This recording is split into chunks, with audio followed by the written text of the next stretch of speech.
Good morning, students. I am Dr. Alok Agrawal, and I welcome you on next lecture of our course, that is Internal Combustion Engine. In this class, we will study about the working of compression ignition engine. So, what will the lecture consist of? It will be consist of the working of four-stroke compression ignition engine and comparison of SI and CI engine.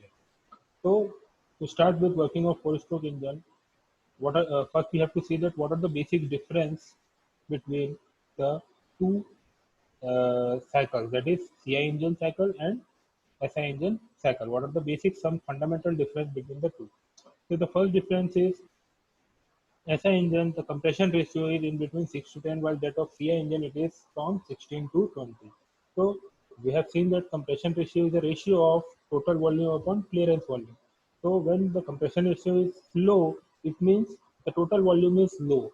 So in case of SI engine, the compression ratio is low, so it can be seen that from this two data that the size of the SI engine is less as compared to the size of CI engine. Okay, so this is the first basic difference between the two engines, that is CI engine and SI engine.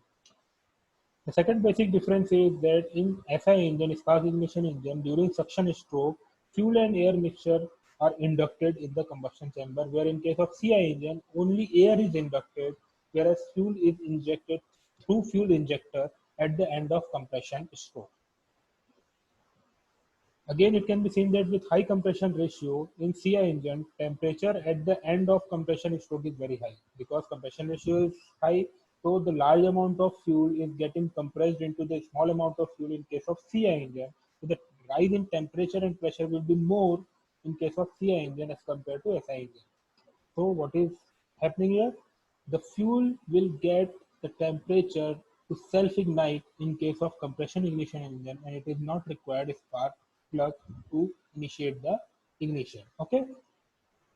A very high pressure fuel pump and fuel injector is required in CI engine instead of spark plug in SI engine. So in spark plug we have in SI engine we have spark plug. In CI engine this spark plug has to be replaced by a fuel pump to inject the fuel at high pressure in the combustion chamber, and a fuel injector which helps to inject the fuel in the combustion chamber. So again, rest of the things are very much similar to the spark ignition engine. Here also, the cycle is completed in four-stroke because we are talking about four-stroke compression ignition engine or two revolution of crankshaft. Okay. Again, five event has to be completed in four-stroke. That is suction, compression, combustion, expansion, and exhaust. Each stroke consists of 180 degree of crankshaft rotation, has been seen in case of SI engine. So let's start with first stroke, that is suction stroke. Again, here the piston will move from top dead center to bottom dead center. Okay, inlet valve is open during the suction stroke, and here the only air will come inside the cylinder. As in case of SI engine, it is the air and fuel mixture, but here it is only air will enter the cylinder through inlet valve, and suction stroke will end when the piston reaches bottom dead center. So this is the first stroke. This is called suction or intake stroke. Next, second stroke is compression stroke. Here, the piston will move from bottom dead center to top dead center. Okay, bottom dead center to top dead center, and both the valves are closed. When the piston moves from bottom dead center to top dead center, the air inside the combustion chamber start to compress, and because of this high compression ratio of CI engine, the temperature of air at the end of compression is very high.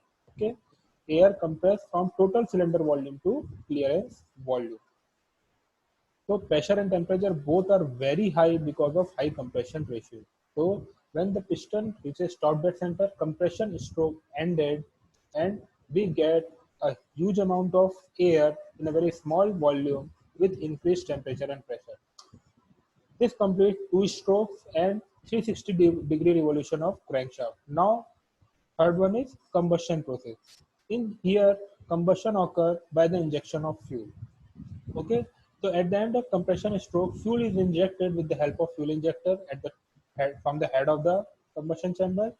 The rate of injection is such that combustion maintains the pressure constant. Means once, because see, spark is happening momentary, instantaneously we can give a spark. while fuel injection it requires a certain interval of time. So fuel injection process is occurs some like that pressure will remain constant, and when we increase the fuel injection, the piston starts moving from top dead center to bottom dead center, so that the pressure will remain constant inside the piston. Okay. During burning, chemical energy for fuel is converted into heat energy. Pressure at the end of combustion increases considerably. When the fuel injection is completed, there will be a huge increase in pressure and temperature, and because of that, the piston will move very fast from top dead center to bottom dead center, and that stroke we call that as the expansion stroke. Again, in this stroke, piston moves from top dead center to bottom dead center, and both the valves are closed. Inlet valve and outlet valve both are closed. This is the only power stroke in the cycle, and pressure and temperature decreases during this stroke. Okay, so this is the third stroke, expansion stroke. After that, the fuel burn and piston start ready to move from bottom dead center to top dead center to complete its fourth stroke, that is expansion stroke. Here, inlet valve will be closed and outlet valve will be open, and piston will move from bottom dead center to top dead center, and the complete combustion gases, that is already exhaust gases, we call it as the used gases, will come out from the combustion chamber through exhaust valve and exhaust manifold. This stroke is completed when the piston reaches top dead center. Once the piston reaches top dead center, both the valves get closed, and one cycle of operation has been completed, and the piston is ready to perform its second operation by following the same sequence that we have discussed.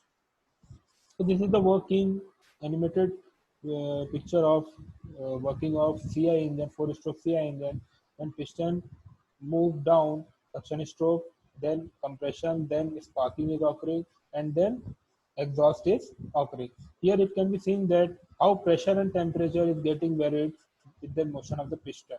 Okay, so when compression occurs, pressure is very high, temperature is very high. When expansion occurs, pressure and temperature both are decreasing.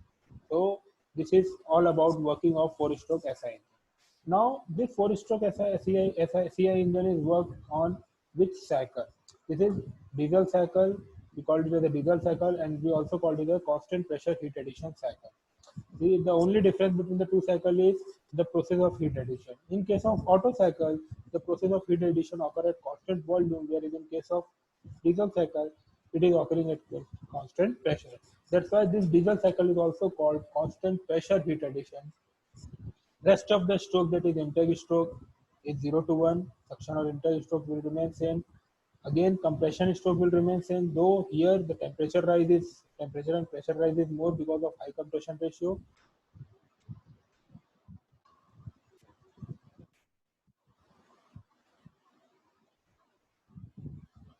Next, there will be expansion stroke from 3 to 4. This is power stroke in which we get output power. Finally, heat rejection at constant volume. Again, heat rejection will occur at constant volume when the piston reaches bottom dead center. And final stroke is exhaust stroke when piston moves from bottom dead center to top dead center. So the cycle is more or less same. The only difference between the Otto cycle and diesel cycle is the process of heat addition. In case of Otto cycle, we have seen that heat addition occur at constant volume, whereas in case of diesel cycle, it occur at constant pressure. Okay. So this is the working of four-stroke CI engine. This is all for today's class. Thank you, class. In next class, we will study a very important topic and a very new topic that we have not studied in basic mechanical engineering, that is valve timing diagram. It is very important, and it is very much uh, that it can come in your exam as well. Okay. Thank you.